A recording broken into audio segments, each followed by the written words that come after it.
ನಮಸ್ಕಾರ, TV9 ಡಿಜಿಟಲ್ಗೆ ಸ್ವಾಗತ. ನಾನು ಗೋಪಾಲ್ ಸೋಮಯ್ಯ. ಕೊಡಗು ಜಿಲ್ಲೆಯನ್ನು ಪ್ರವಾಸಿಗರ ಸ್ವರ್ಗ ಅಂತಾರೆ. ಯಾಕಂತಂದರೆ ಈ ಕೊಡಗು ಜಿಲ್ಲೆಯ ಬೆಟ್ಟಗುಡ್ಡಗಳು, ಪ್ರಕೃತಿ, ಗಿರಿಕಂದರಗಳು, ನದಿ ತೊರೆಗಳು, ಜಲಪಾತಗಳು, ಸುಂದರ ದೃಶ್ಯಾವಳಿಗಳು ಇವೆಲ್ಲವನ್ನು ನೋಡಿ ಕೊಡಗು ಜಿಲ್ಲೆಯನ್ನು ಪ್ರವಾಸಿಗರ ಸ್ವರ್ಗ ಅಂತಾರೆ. ಆದರೆ ಕಳೆದ ಒಂದು 5-6 ತಿಂಗಳಿನಿಂದ ಕೊಡಗು ಜಿಲ್ಲೆಯ ಸ್ಥಳೀಯ ನಿವಾಸಿಗಳು ಮತ್ತು ಕೊಡಗು ಜಿಲ್ಲೆಗೆ ಪ್ರವಾಸ ಬರುವವರು ಏನಂತ ಅಂದ್ಕೋತಿದ್ದಾರೆ ಅಂದರೆ, ಕೊಡಗು ನಿಜವಾಗ್ಲೂ ಪ್ರವಾಸಿಗರ ಸ್ವರ್ಗ ಅಲ್ಲ, ಪ್ರವಾಸಿಗರ ಪಾಲಿಗೆ ಅಥವಾ ಕೊಡಗು ಜಿಲ್ಲೆಯ ಸ್ಥಳೀಯರ ಪಾಲಿಗೆ ಅಕ್ಷರಶಃ ನರಕವಾಗಿದೆ. ಯಾಕೆ ಈ ನರಕವಾಗಿದೆ ಅಂತ ಹೇಳೋದೆ ಆದರೆ, ಕೊಡಗು ಜಿಲ್ಲೆಯ ಪ್ರತಿ ನಗರಗಳು, ಪಟ್ಟಣಗಳು, ತಾಲೂಕು ಕೇಂದ್ರಗಳು, ಈ ಪುರಸಭೆ ಕೇಂದ್ರಗಳು ಅಥವಾ ಈ ಗ್ರಾಮ ಮಟ್ಟದಲ್ಲಿರುವಂತಹ ರಸ್ತೆಗಳ ದುಸ್ಥಿತಿ ಇತಿಹಾಸದಲ್ಲಿ ಹಿಂದೆಂದೂ ಕಂಡು ಕೇಳರಿಯದಷ್ಟು ಪ್ರಮಾಣದಲ್ಲಿ ಕೊಡಗು ಜಿಲ್ಲೆಯ ರಸ್ತೆಗಳು ಅಧೋಗತಿ ತಲುಪಿದೆ. ಅಂದರೆ ಅಷ್ಟೊಂದು ಅವ್ಯವಸ್ಥೆಯಿಂದ ಕೂಡಿದೆ, ಗುಂಡಿ ಬಿದ್ದಿದೆ, ಸಂಪೂರ್ಣವಾಗಿ ಸಂಚಾರ ಯೋಗ್ಯತೆಯನ್ನು ಕಳೆದುಕೊಂಡಿದೆ. ಪ್ರಮುಖವಾಗಿ ಮಡಿಕೇರಿ ನಗರದಿಂದ ವಿರಾಜಪೇಟೆಗೆ ಸಂಪರ್ಕ ಕಲ್ಪಿಸುವ ವಿರಾಜಪೇಟೆಯ ಮೂಲಕ ಮಾಕುಟ್ಟ, ಅಂದರೆ ಇದು ಅಂತಾರಾಜ್ಯ ರಸ್ತೆ ಕೂಡ ಹೌದು. ಮಡಿಕೇರಿ ನಗರದಿಂದ ವಿರಾಜಪೇಟೆಗೆ ತೆರಳುವಂತಹ 30 ಕಿಲೋಮೀಟರ್ ರಸ್ತೆ, ಇದು ರಾಜ್ಯ ಹೆದ್ದಾರಿ. ಈ ರಾಜ್ಯ ಹೆದ್ದಾರಿಯ ದುಸ್ಥಿತಿ ಎಷ್ಟು ಅಧೋಗತಿ ಹದಗೆಟ್ಟಿದೆ ಅಂತಂದರೆ, ವಾಹನಗಳು ಖಂಡಿತವಾಗಿಯೂ ಆ ರಸ್ತೆಯಲ್ಲಿ ಓಡಾಡಲಿಕ್ಕೆ ಹರಸಾಹಸ ಪಡುವಂತಹ ಒಂದು ಪರಿಸ್ಥಿತಿ ಬಂದಿದೆ. ಅಂದರೆ ಇಲ್ಲಿ ಸ್ಥಳೀಯರೇ ಆಗಲಿ ಅಥವಾ ಪ್ರವಾಸಿಗರೇ ಆಗಲಿ, ಇಲ್ಲಿ ಈ ರಸ್ತೆಯಲ್ಲಿ ಓಡಾಡುವಾಗ ಸಾಮಾನ್ಯ ಇದು 30 ಕಿಲೋಮೀಟರ್ಗೆ ಹಬ್ಬಬ್ಬ ಅಂದರೆ 40ರಿಂದ 45 ನಿಮಿಷ ಸಾಕು ಕೊಡಗಿನ ಈ ಗುಡ್ಡಗಾಡು ರಸ್ತೆಗಳಲ್ಲಿ. ಆದರೆ ಸದ್ಯ ಇವಾಗ ಈ ಕೊಡಗು ಜಿಲ್ಲೆಯ ಈ ವಿರಾಜಪೇಟೆ ಮಡಿಕೇರಿ ರಸ್ತೆ ಏನಿದೆ, ಇದು ಈ 30 ಕಿಲೋಮೀಟರ್ ಸಂಚರಿಸಲಿಕ್ಕೆ 1.5 ಗಂಟೆ ಸಮಯಾವಕಾಶ ಬೇಕು. ಅದರಲ್ಲೂ ದ್ವಿಚಕ್ರ ವಾಹನಗಳಂತೂ ಆ ರಸ್ತೆಯಲ್ಲಿ ಹೋಗುವವರು ಜೀವನ ಕೈಯಲ್ಲಿ ಹಿಡ್ಕೊಂಡೇ ಹೋಗಬೇಕು. ಯಾಕಂತಂದರೆ ಗುಂಡಿ ತಪ್ಪಿಸುವ ಬರದಲ್ಲಿ ಅಪಘಾತಗಳಾಗಿ ಕೈಕಾಲು ಮುರಿದುಕೊಳ್ಳುವಂಥದ್ದು, ಪ್ರಾಣಾಪಾಯ ಮಾಡಿಕೊಳ್ಳುವಂಥ ಇಂತಹ ಅವಘಡಗಳು ಕೂಡ ಸಂಭವಿಸ್ತಾ ಇದೆ. ಒಂದು ಈ ಮಡಿಕೇರಿ ಟು ವಿರಾಜಪೇಟೆಯ ರಸ್ತೆ. ಇನ್ನು ಮಡಿಕೇರಿ ಭಾಗಮಂಡಲ ಅಂದರೆ ಭಾಗಮಂಡಲ ತಲಕಾವೇರಿ, ಈ ಕಾವೇರಿ ನದಿಯ ಜೀವ ನದಿಯ ಉಗಮ ಸ್ಥಾನ ಏನಿದೆ, ಆ ಉಗಮ ಸ್ಥಾನಕ್ಕೆ ಪ್ರತಿನಿತ್ಯ ಸಾವಿರಾರು ಪ್ರವಾಸಿಗರು ಕೂಡ ಹೋಗ್ತಾರೆ. ಅದೊಂದು ಸ್ವಲ್ಪ ಕಡಿದಾದ ರಸ್ತೆ. ಆದರೆ ಈ ರಸ್ತೆ ಕೂಡ ಸಂಪೂರ್ಣವಾಗಿ ಹದಗೆಟ್ಟು ಬಹಳಷ್ಟು ಅವ್ಯವಸ್ಥೆಯಿಂದ ಕೂಡಿದೆ. ಇನ್ನೊಂದು ಇವೆಲ್ಲಕ್ಕಿಂತ ಮಿಗಿಲಾಗಿ ಅಕ್ಷರಶಃ ನರಕ ಸಂದರ್ಭವನ್ನು ಕೊಡುವಂತಹ ಒಂದು ರಸ್ತೆ ಯಾವುದಂತಂದರೆ, ಮಡಿಕೇರಿ ನಗರದ ಹೃದಯ ಭಾಗದಲ್ಲಿರುವಂತಹ ರಸ್ತೆ. ಅಂದರೆ ಮಡಿಕೇರಿ ನಗರದ ಟೋಲ್ಗೇಟ್ ಜನರಲ್ ತಿಮ್ಮಯ್ಯ ವೃತ್ತದಿಂದ ರಾಜಾ ಸೀಟ್ ಮೂಲಕ FMC ಕಾಲೇಜ್ ಮೂಲಕ ಗಾಳಿಬೀಡಿಗೆ ತೆರಳುವಂತಹ ರಸ್ತೆ.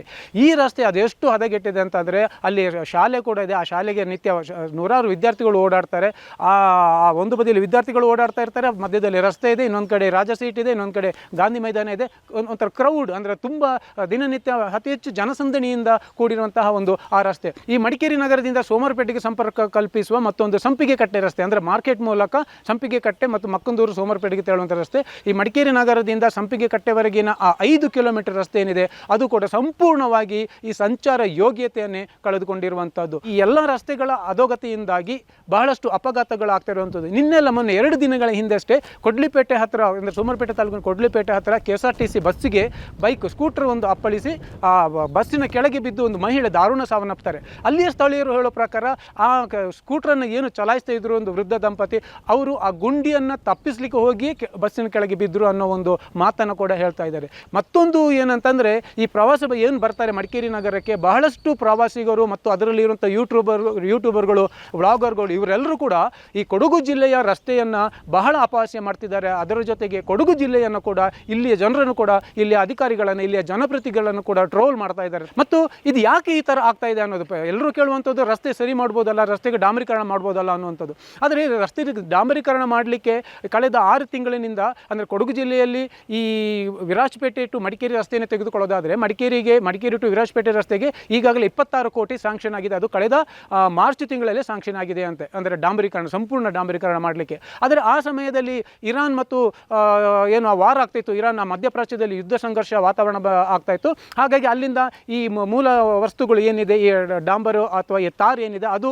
ಇಲ್ಲಿಗೆ ಬರ್ತಾ ಇರಲಿಲ್ಲ. ಹಾಗಾಗಿ ಮತ್ತು ಅತಿಯಾಗಿ ಇಲ್ಲಿ ಕಾರವಾರದಿಂದ ಏನು ಸಪ್ಲೈ ಆಗ್ತಾಯಿತ್ತು, ಈ ಬಿಟಮಿನ್ ಅಂತಾರೆ, ಏನಂತಾರೆ ಅಂದರೆ ಆ ಟಾರ್ ಮಿಕ್ಸ್ ಮಾಡುವಂಥದ್ದು, ಅದರ ರೇಟು 100 ಪಟ್ಟು ಹೆಚ್ಚಾಯಿತು. ಹಾಗಾಗಿ ನಮಗೆ ಟೆಂಡರ್ದಾರರಿಗೆ ಅದನ್ನು ಖರೀದಿ ಮಾಡಲಿಕ್ಕಾಗದೆ ಅದು ಪೆಂಡಿಂಗ್ ಆಯಿತು ಅನ್ನೋ ಒಂದು ಮಾತನ್ನು ಹೇಳ್ತಾ ಇದ್ದಾರೆ. ಅದು ಅಲ್ಲದೆ ಮಳೆ ಕೂಡ ಬಂದಿದ್ದರಿಂದ ಡಾಂಬರೀಕರಣ ಮಾಡಲಿಕ್ಕೆ ಸಾಧ್ಯ ಆಗಿಲ್ಲ ಅಂತ. ಆದರೂ ಕೂಡ ಇಲ್ಲಿಯ ಸ್ಥಳೀಯ ಜನರು ಇಲ್ಲಿ ಹೇಳೋದೇನಂತಂದರೆ, ಯುದ್ಧ ಆರಂಭವಾಗಿದ್ದು ಫೆಬ್ರವರಿ ಮಾರ್ಚ್ ತಿಂಗಳಲ್ಲಿ, ಅದಕ್ಕಿಂತ ಮೊದಲೇ ಈ ರಸ್ತೆಗಳು ಸಂಪೂರ್ಣ ಹದಗೆಟ್ಟಿದೆ. ಆವಾಗ ಮಳೆನೂ ಕೂಡ ಇರಲಿಲ್ಲ. ಆವಾಗ ಅದನ್ನು ಕಾಮಗಾರಿ ಮಾಡ್ಬೋದಿತ್ತಲ್ಲ, ಯಾಕೆ ನೀವು ಅನುದಾನಗಳನ್ನು ತರಲಿಲ್ಲ, ಯಾಕೆ ಅನುದಾನಗಳನ್ನು ಬಿಡುಗಡೆ ಮಾಡಲಿಲ್ಲ, ಯಾಕೆ ಕೆಲಸ ಮಾಡಿಲ್ಲ ಅನ್ನೋದು. ಈ ಪ್ರಶ್ನೆಗೆ ಅಧಿಕಾರಿಗಳು ಮತ್ತು ಜನಪ್ರತಿನಿಧಿಗಳು ಉತ್ತರ ಕೊಡಲೇಬೇಕಾಗತ್ತೆ.